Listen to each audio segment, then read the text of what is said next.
नमस्कार, प्रणाम, good morning, सुप्रभात। इसी को कहते हैं भैया असली पावर, इसी को कहते हैं असली ट्रेंडिंग स्टार खेसारी लाल यादव। इतिहास मशीन खेसारी भैया का एगो मोशन पोस्टर रिलीज किया गया था।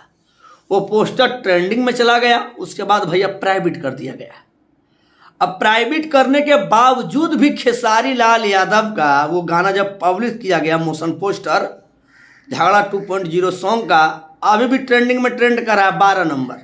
हमारा स्क्रीन पे तनी देख लीजिएगा। जी हाँ, और अभी जाके सर्च जाके मार के देख लीजिएगा, नहीं तो दो चारों कुकुर भूकने लगेगा, झूठो बना देता है न्यूज। समझे ना। आपको बता दें, खेसारी लाल यादव का टीजर भी धनिया बूंद दीजिए आप लोग ट्रेंडिंग में। और खेसारी लाल यादव का तेल वाला गाना, न्यू ईयर का सॉन्ग, एकदम सब ट्रेंडिंग में ट्रेंड कर रहा है। और अठान पठान को सबसे पहले मात देने वाला खेसारी लाल यादव है। जी हाँ, अब खेसारी लाल यादव का एक गाना जो है पूरा पठान शाहरुख खान का फिल्म के टीम को हिला दे रहा है।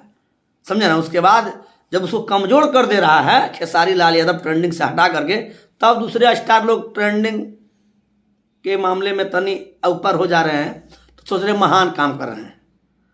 तो खेसारी लाल यादव बनना आप लोग के बस की बात नहीं है। खैर, ज़्यादा कुछ नहीं बोलेंगे। कल आ रहा है खेसारी लाल यादव का फुल वीडियो, आप लोग गर्दा उड़ा दीजिएगा, भरपूर प्यार दीजिएगा। बाकी फिर मिलते हैं अगली वीडियो में। धन्यवाद। I love you. जय जय श्री राम।